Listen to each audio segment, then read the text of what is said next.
My friends, when we talk about the Mother of Jesus, we should talk about her as the great saints and mystics talk about her, and that is as a new creation.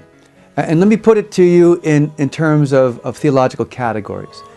Devotion due to God alone is what's classically called Latria. That's adoration, something only appropriate to a divine being. We never, ever, ever give Mary adoration. Granted, period.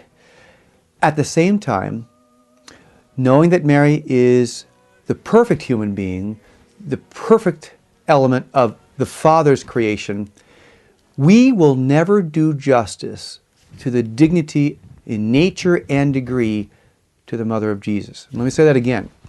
While we will never, ever give adoration to Mary, she should never be treated as a goddess, a fourth person of the Trinity. This is total heresy. At the same time, you and I will never do justice to the mystery of the beauty of the Mother of Jesus. That's why the saints call her the new creation. That's why the saints speak about her as completely human but completely perfect. And part of that mystery, where the Blessed Mother is greater in the order of creation than the seven wonders of the world, than the planetary bodies, than the cosmos. She's greater than all those things. In fact, the fathers of the church used to say that God took the color of Mary's eye, the blue of her eye, to make the color of the sky, because in the order of creation, she's the greatest. That in that order, why she is the greatest is part of the mystery of what she says at Lourdes, and what the Church proclaims solemnly by the office of the Holy Father. In this case, Blessed Pius IX, that she is the Immaculate Conception. So I want to go to the message of Lourdes, and I want to underscore the power and relevance of Lourdes today. Lourdes happened in February 11th, 1858. The miraculous spring, the trickles of grace go from there to now, to the 21st century. And this is something we've got to be joyful and appreciative about. And what we're saying here is, with what happens at Lourdes to a 14-year-old peasant girl, Bernadette Subaru, an Anoim, a blessed poor one of the Lord, in the mountain towns of the Pyrenees in France, a woman comes and appears to a 14-year-old girl in a garbage dump area, Massabielle, and the particular area where the town dump was very proximate. Our Lady comes. Bernadette, this 14-year-old girl who could not pass her first communion exam, not because she lacked intelligence, but because she was so sickly she oftentimes missed her catechism. She is the one who heaven deigns to receive a message that's affected the entire world and could affect you and me in the midst of our sorrows, our sicknesses, and our sufferings. We all need some form of healing, spiritual, physical, mental, emotional. Our Lady of Lourdes is the mediatrix of the healing graces of Jesus. And that all comes through an apparition to Bernadette. So February 11th, 1858 is the date. 4 years prior to that, on December 8th of 1854, Pius IX, using the charism of infallibility as the successor of St. Peter, makes a solemn definition, or what we call a dogma. My friends, people think that dogmas are just kind of ivory tower things for theologians. Dogmas are events of historic grace. They're watersheds of grace. And we can see that at Ephesus with the dogma of the Mother of God. We could see it with the definition of Our Lady's perpetual virginity in the 7th century, and we see it with Pius IX in 1854. Great battles against the Church at the time, great difficulties, rationalism, fideism affecting the life of the Church, post-Enlightenment still affecting the idea of proper respect for authority. All these things are graced with the dogmatic definition of the Immaculate Conception. Pius IX solemnly declares that Mary was conceived without original sin, that Mary possesses a fullness of grace.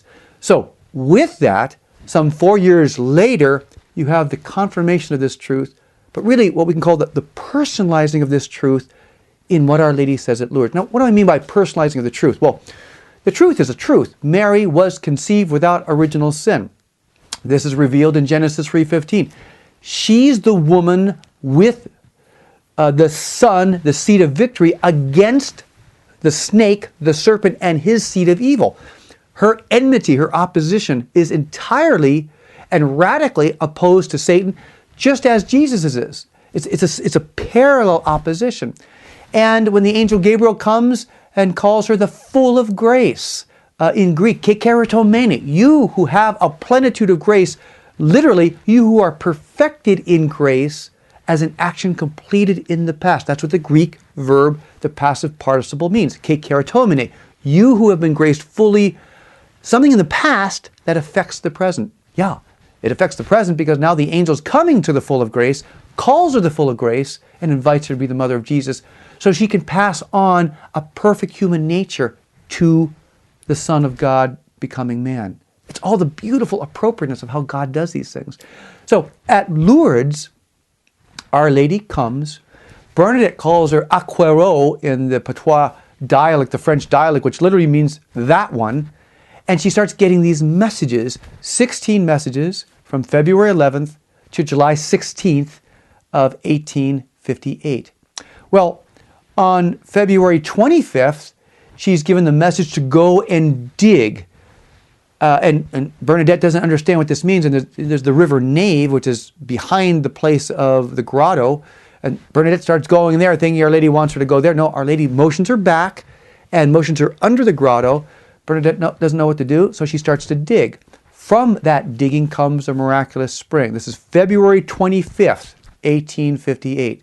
A miraculous spring where there's been over 67 documented miracles by absolutely rigid scientific medical teams. How many miracles have happened at Lourdes? Millions. Millions of miracles. Millions of healings, both of body, but also the spiritual healings, the healings of the heart, the emotional healings. People testify over and over and over of the graces that flow from that miraculous spring. Well, those are graces that really flow from Calvary, see, from the crucified Christ, and through the intercession of Our Lady, who's at the foot of the cross. She is the co-redemptrix, the mediatrix of all the graces that come to us from the crucified Jesus, and those graces continue through that miraculous spring even to today.